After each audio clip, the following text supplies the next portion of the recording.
Hello and welcome to the Fun Kids Bookworms podcast. My name is Bex and I love books, and this week I've got two brilliant brand new podcast guests, people I've never spoken to before, and they have got some rather wicked books on the way for you. We're going to be talking to Nansubuga Nagadya-Isdahl very soon about her new book Girl on the Fly. Then we have got the rather brilliant Megan Hopkins telling me all about Starminster, so stick around for that. So first, we're going to go to Nansubuga Nagadya-Isdahl. Now, her new book Girl on the Fly is all about Cam in Philadelphia in 1992. She's trying to win her team's track race, she's trying to navigate the fact that one of her friends isn't speaking to her anymore, and she's trying to figure out just what she does with her Aunt Rose sharing her room at home. Here's Nansubuga to tell us more.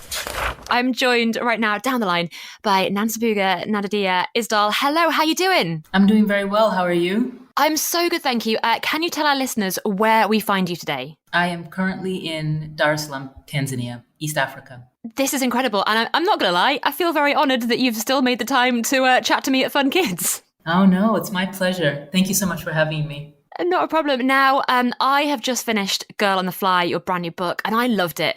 It is an absolute joyous read. And can you tell us, to kickstart, a little bit about Cam and where we meet her? So Girl on the Fly is a story that's set in Philadelphia in 1992. And it is about Kamaria, a 13-year-old Tanzanian American girl who is passionate about running track. She's very passionate about her friends and her family, but the one thing she's not passionate about is change. And in the book, we find her at the end of the school year in a whirlwind of change. So to start, it's the end of the track season, and it's the last chance for her relay team to win the state championship before one of her teammates, Luce, moves away. She and her best friend, Odie, aren't speaking, and she doesn't know why. And then she learns at the very last minute that an aunt she's never met before is arriving from Tanzania, and she'll be forced to share her bedroom. And so basically the book follows Cam scrambling to keep steady amidst all of this change. Now, I love this book because I love Cam. I really related to that thing of where you just don't want things to change. And Aunt Rose comes like in a bit of a whirlwind, right? Yes. She's an incredible character.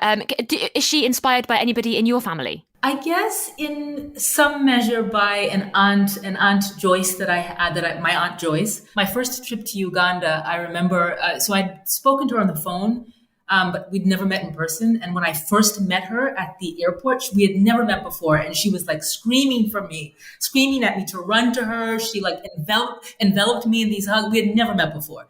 And people, I was with other people and they're like, have you met before? And I'm like, no, we have never met before. She was so joyous just to see me because I was her older sister's daughter. And from that moment on, we've been sort of incredibly close. But she gave me the warmest welcome that I have ever received in my life. And I've never forgotten it. And so Aunt Rose is sort of inspired in parts by my Aunt Joyce, definitely. Oh, I love that because I love Aunt Rose. She's a very patient woman, I think, as well. She says to Cam, you're slow to warm, but she does get her there in the end. And by the end of the book, they are very, very close friends, right? They really are. It's such a wonderful thing. And tell me, when it comes to track and to running, I'm not going to lie to you. I'm not the best athlete in the world, so I have no experience of athletics at any point. But were you a track runner back in the day? I was a track runner. I was very much a track runner, and I still run to this day. I don't run competitively. I mean, every now and again I'll do a road race, but I ran and I loved running, and I loved both the running part, the physicality of it, and the competitions. But what I really loved was the camaraderie, and so basically the relationship Cam has with her teammates is in some ways inspired by the relationship that I had with my track running mates growing up. So I was very much an athlete, but I really loved the camaraderie and the sort of the fellowship and the partnership that I experienced being part of a team. Yeah, you can tell in the book that Cam just takes it incredibly seriously. There's a little hiccup in the middle section of the book with her running teammates. And you can tell that she's absolutely devastated because it's not only for her, but she wants to do the best for the whole teammates, right? And that must be how it felt like for you on the team as well. Absolutely. And I think for her, Cam, so running can be, you have individual sports, but it's also a team sport when you have the relays. And for Cam, I think running in the relay with her teammates sort of symbolizes like a circle of friendship. So it's not just about them running together. It's something about the race and the four of them moving together symbolizes friendship, symbolizes fellowship for her. And so she does take it very seriously, not just the running part of it, but the connection that she feels with her running mates as they run around the track for the 4x1 relay. And I very much had that experience as well. I loved the relay. I loved running my individual races, but I also loved running as part of a team because you do get the energy. Once that baton is slapped into your wrist, you do feel the energy from the previous runner, and you hope to pass on energy to the next runner. So there's something really sort of, at least for me, there was something very precious about running in a relay. Yeah, I can imagine it's quite a buzzy moment where you just feel like you have to, just go for it. The power is going through you. And you mentioned there about connections. And arguably, the book is about connections. Cam and her friends, obviously, Cam and her family, and her heritage as well, and her background. Was it quite cool to write about, when Aunt Rose came in and told her stories of her family? I loved that bit. Yeah, and I think...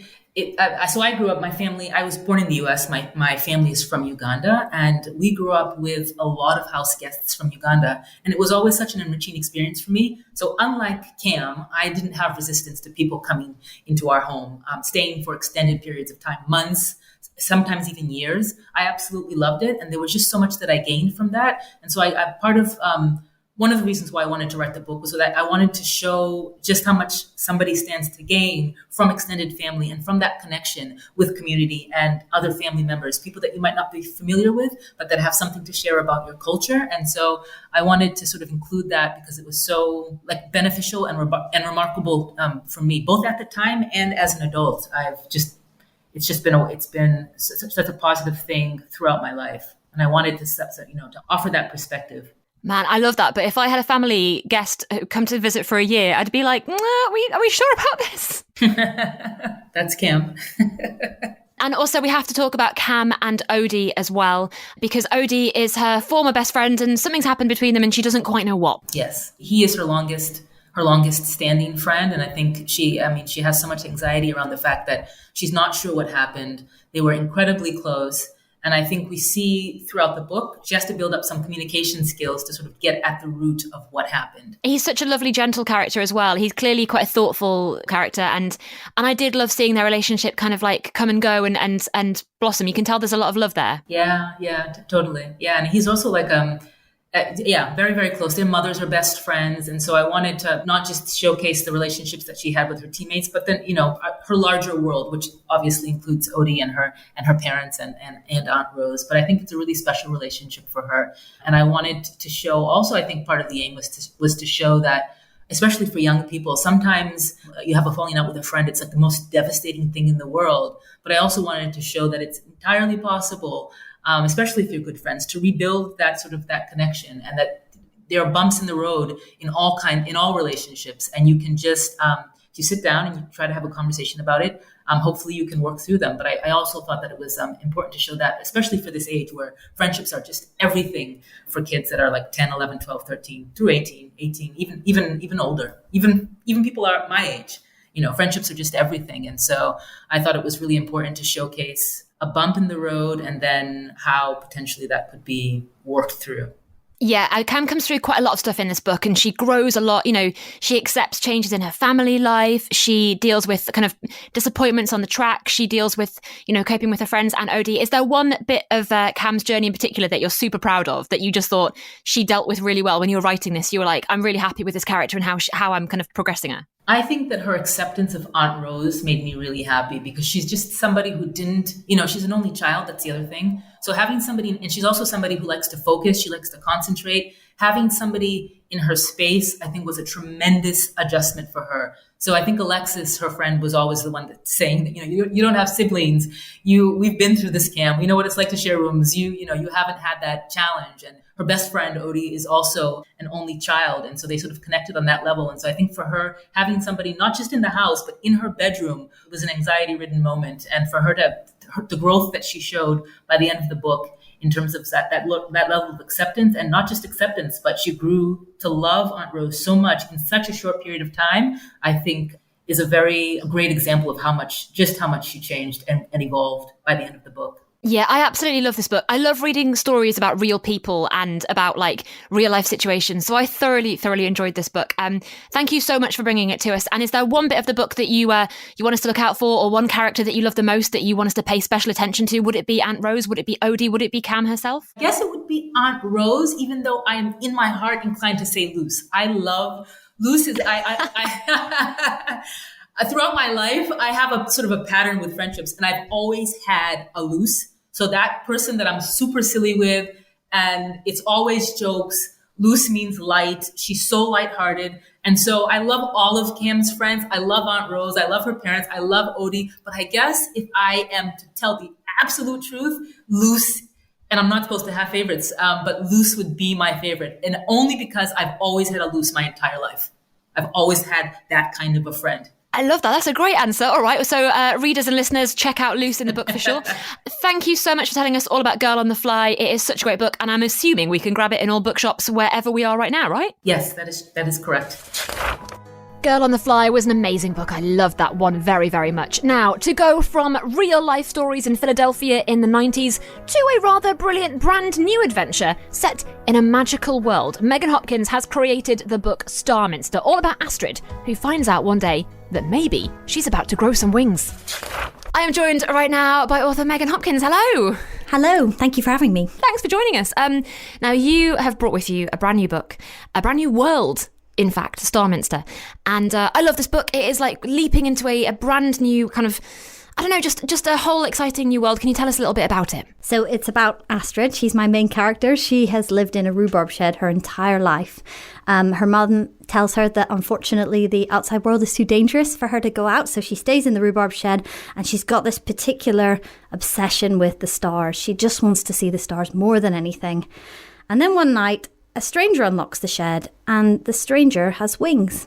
And she takes Astrid not only out of the shed to see the stars, but also away into London, where they go up the Shard, and she reveals to her that there's a hidden city above London for people who can fly, called London Overhead.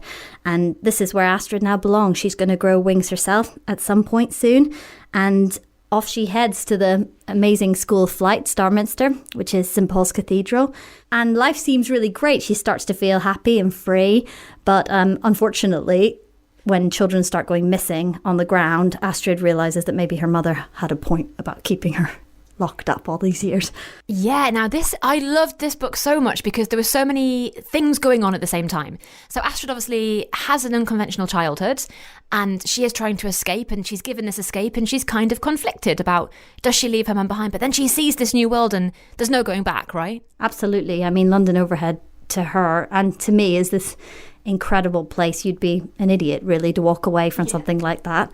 You know, it's beautiful, it's mysterious, and there are other children there finally that she's never spent time with in her life. She gets the chance to finally develop friendships and new relationships, and it's just this huge revelation for her. And you've also got some great friends that she makes as well, like Mason and Pent, and just lovely new people in her life, because she's never really met anyone before, let alone kids. Yeah, so it's a huge shock for her when she first gets out of the rhubarb shed.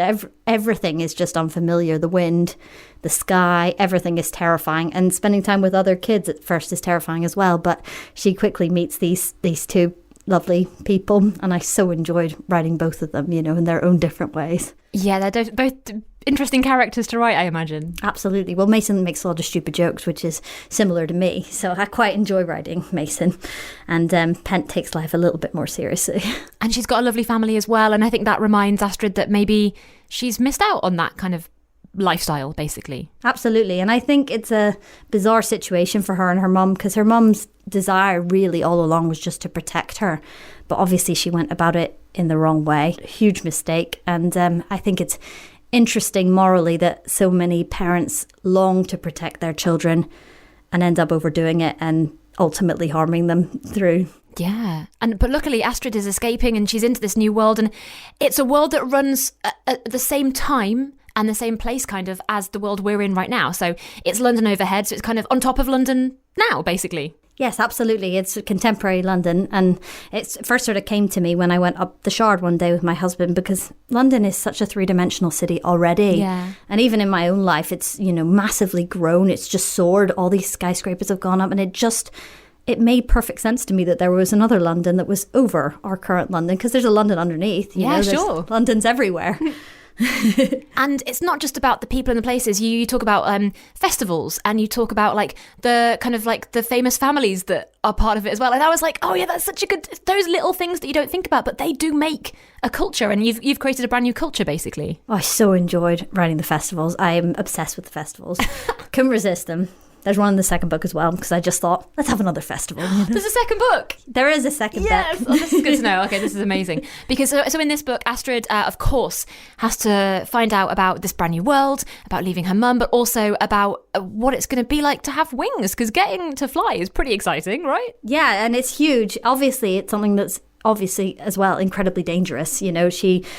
Paul's Cathedral is the school of flight, because I spent so many years sitting in churches and cathedrals and just staring upwards, because they look like they were designed for somebody to fly through them. You sometimes think, what are all those, rafters and strange little holes and nooks and crannies? What are they doing there except for somebody to sort of fly through? And I used to just sit there and imagine myself flying through the church or the cathedral, and it was just a huge part of my childhood. So whenever it came to setting a school somewhere, I was like, well, it's got to be St. Paul's Cathedral. It makes sense. And also just flying in general is something that I have always, everybody wants to fly, right? Oh, completely. It was like dominating my childhood. I thought about flying all the time. Still do, to be honest. Every time I wish I could be with someone who's far away, or I think the traffic's really intense. But there's also something about the thought of just the world dropping away from you, just being in the silence of the sky, I think is so compelling. Yeah, the freedom. I remember jumping off, don't try this at home, anyone, but I remember jumping off the sofa and seeing if maybe I would make it. Maybe this was the time I would get to fly. And also everybody seems to have different wings that are different birds' kind of wings. Is that right? Yes, absolutely. And that was one of the most fun things for me to research. So looking into different wings, capabilities, what they look like, it was just so much fun to look into. And I spent a lot of time sitting in my living room just watching the birds outside, the different sort of styles of flight. If you watch sparrows, they do a little sort of mad flurry, and then they sort of dip down and then do another little mad flurry. And it was just brilliant fun. And of course, that really affects class in London Overhead as well, in a way that I think would happen if you're a peregrine falcon winged person. You're considered in some way superior to someone who's just got some minor wings that can't carry you very far.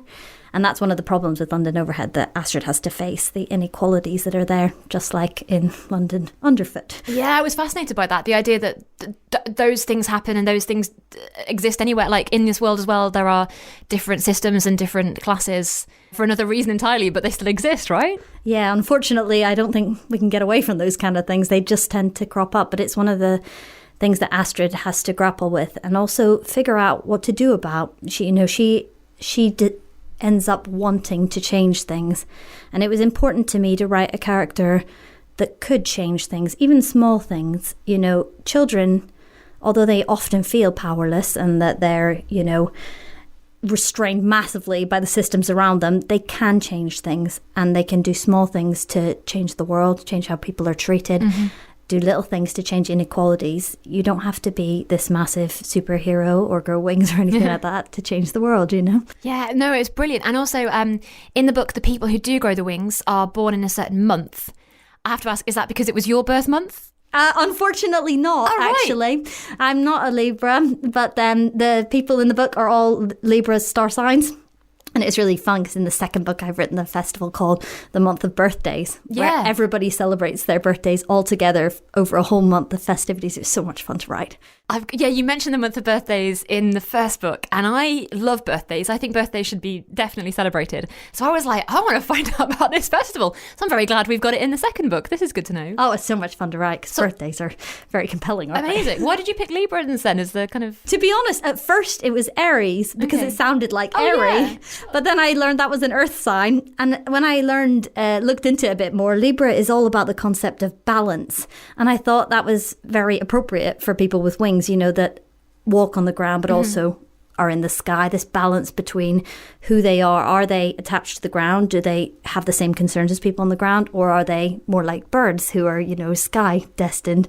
So it was a really interesting idea to sort of dig into a little bit more. You really did your research on this. I love this. Oh, it's all coming back to me now. Yeah, I bet. Now, before we let you go, I do have a little quickfire quiz of questions just to find out a bit more about you as an author. So here we go.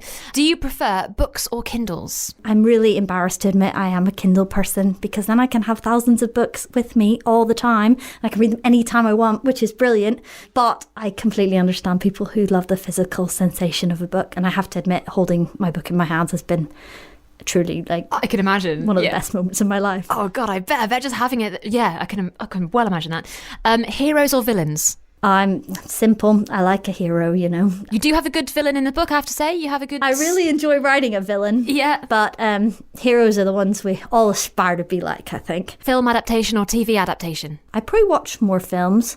TVs are definitely better for things that are a bit longer form. I don't know. I think it depends on the book. Yeah, that's fair. That answer for a lot of authors has changed over the last few years. It's gone from film to TV because, like you say, you get more time to kind of explore the world, I think. London Overhead or London Underfoot? Oh, it's got to be London Overhead, right?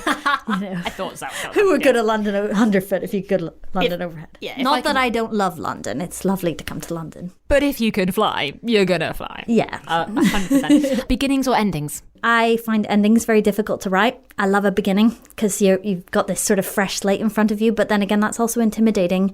I think I'm a fan of beginnings on the whole. Hogwarts or Narnia? That's a really difficult one.